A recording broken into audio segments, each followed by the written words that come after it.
This is the story of how the Torah of Jesus the Nazarene came to be and how it was destroyed after his death.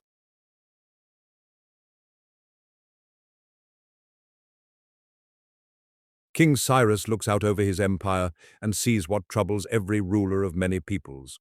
One group shouting in fear and anger, another gathered in peace, speaking gently, building life together.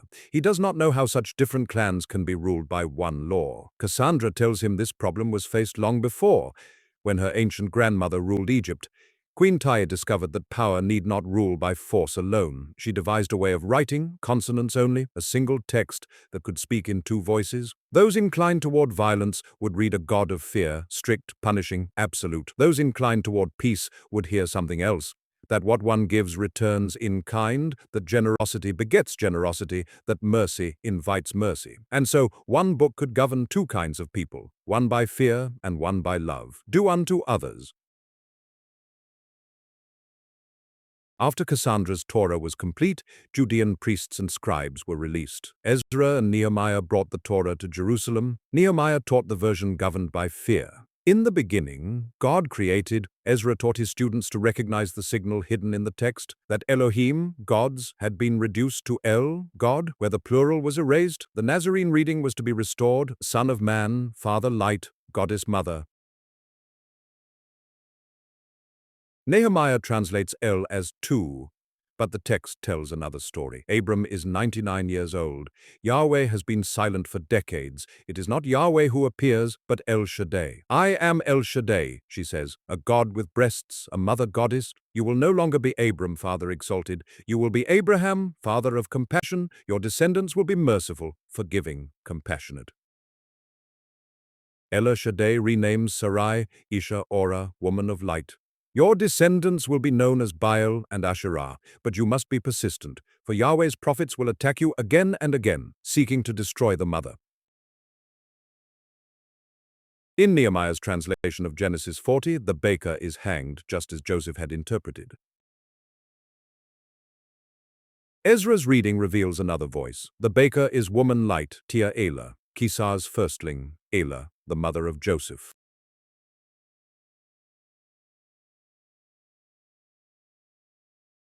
Elah the mother interprets Pharaoh's dreams. Joseph delivers her wisdom, store grain during abundance, to preserve life during famine. Pharaoh declares, "Can we find a man like this, in whom is the spirit of Elah M?" Joseph rises from slave to vizier. This is the triumph of Joseph at the court of the Pharaoh. Look at them, Mariam says. They are ready. Shammai gives them blood and fear. Hillel must give them a story they can walk into with joy. One name, two natures. Let Yahweh and Zeus be reconciled, not as a god in the sky, but as a man the people can see. Mark sets the drama in motion in his midrash. Zeus comes from Bthlhm, Bethlehem, house of bread, Betula M, virgin mother. Mother Mary is accused of dream interpretation. She is sentenced, like the baker before her. Mark's midrash unfolds in the streets, not the temple. But just as his mother is about to be executed, Zeus holds up his hand. "Take me," he says. "Let my mother live out her life. She poses no threat, but I could. I am from the house of Hillel, whose father-mother challenged Yahweh. Take me. Set my mother free." He is tied to the cross. The mother and daughter remain. The mother's life is saved by the love of the Son of Man. In the dark of night, mother and daughter take nourishment to last him the 3 days he must remain in the tomb. As the sun rises on the third day, they stand triumphant. The bread of life, the tree of life, the fruitful daughter, the people rejoice. Generations pass, the roles continue. Hillel teaches peace, Shammai demands fear.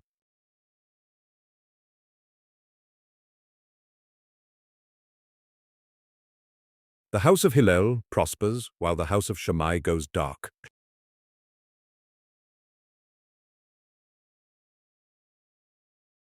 Paul offers a solution. Bury the Nazarene. Rewrite the story, replace preservation of the mother with a blood sacrifice for all time.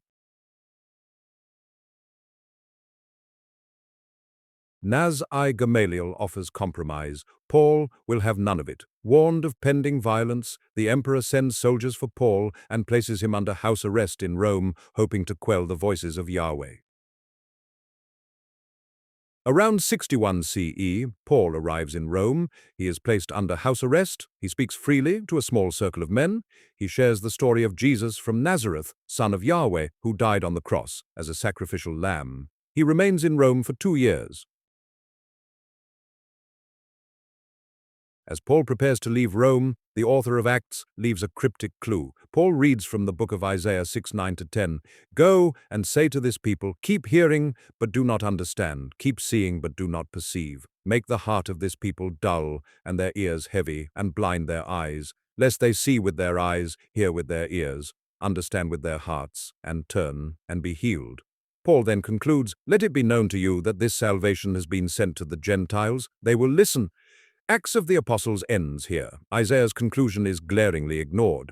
Isaiah 6:13 reads, "And though a tenth remain in it, it will be burned again, like a terebinth or an oak, whose stump remains when it is felled. The holy seed is its stump." Grammatically, it refers to the people of Israel as a whole. Allegorically, however, it also signifies the covenantal truth carried by the people, including the suppressed memory of El and Elah, a truth attacked again and again, yet never extinguished. This is the restoration clause, it is the survival clause, it is the seed. And Paul does not speak it. This is neither triumph nor defeat, it is containment. Paul's movements after Rome remain unknown. In the chaos preceding the revolt of 66 CE, the Zealots proved receptive to figures whose prior affiliations were opaque. In periods of collapse, certainty matters less than usefulness. One such possibility is a man remembered only as Matthias, a figure whose teacher is never named, and whose prior affiliations remain obscure. But movements ruled by fear do not produce trust, they produce suspicion, and men ruled by fear fear one another. By 66 CE, Jerusalem was in open crisis. The authority of the temple leadership collapsed. According to later accounts, Gamaliel, Nasi of Israel, and his sons disappear from the center of temple power. Gamaliel's grandfather, Hillel the Elder, founded the House of Hillel. He is remembered for a philosophy still echoed today: treat others as you would want to be treated. That ethic no longer governed events. Established priestly families were displaced, not by consensus but by force. As the revolt intensified, leadership roles were suddenly up for grabs. What followed was not unity, but infighting, rival factions, competing claims to authority, and violence within the city itself. Fear did not produce order, it multiplied chaos. After more than 4 years of escalating chaos, Roman authority intervened. Vespasian, his son Titus, and Tiberius Julius Alexander entered Jerusalem to restore order. Peace was the objective. Destruction was the result. The Second Temple was consumed in the process. Yahweh, bound to altar, sacrifice, and stone, was left homeless. But the Elohim did not dwell in ruins. They flourished in homes, at shared tables, in acts of compassion, and in communities formed by love.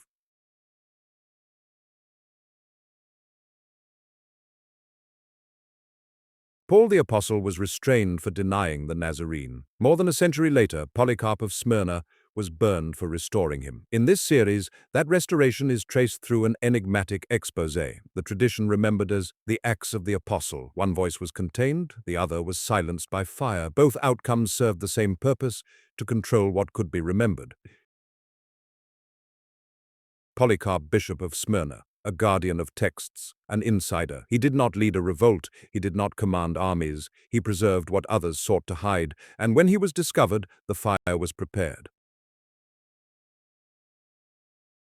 The Betula was buried in a house of bread, a Bethlehem. The circle that began with the spirit of Rachel, the condemned baker mother Tia, and the Son of Man's rescue of his mother was closed.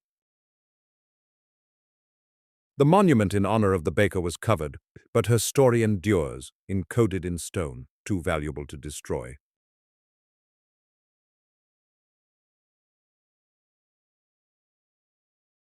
Two Torahs, two schools, two readings, one text.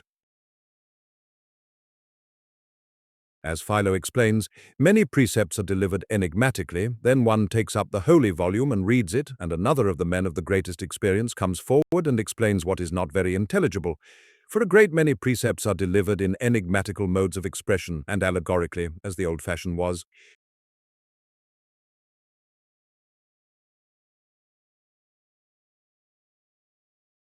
The final editor of the Gospels and Acts of the Apostles left a clue for those seeking to follow Jesus. Across the Gospel tradition, the phrase Son of Man appears more than 80 times. It is the title Jesus uses for himself, not Christ, not Lord, not a name of power, a Son of Man. These are also the words that open the Essene Nazarene reading of the Torah. Humanity formed in the image of divine relationship, Father Light, Goddess Mother, and the child born between them. The editors preserved this to reveal that the way was not destroyed, it was hidden, and for those with eyes to see, the Son of Man still points the way.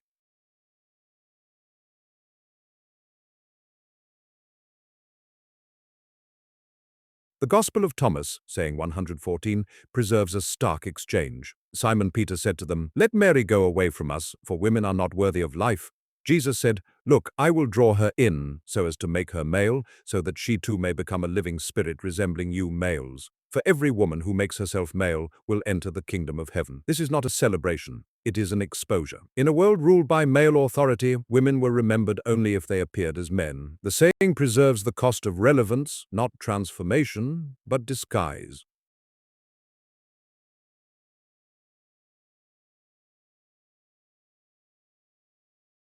Alexander was the highest authority in Alexandria during the time of Yazuz and the Magdalene. He was called Ela Barak, Hebrew words translated goddess blessed. Alexander's brother was Philo, whose method Polycarp used to restore their story. Their daughter was Julia, and their twin sons were Tiberius and Marcus. Tiberius accompanied Vespasian and Titus to restore peace to Jerusalem.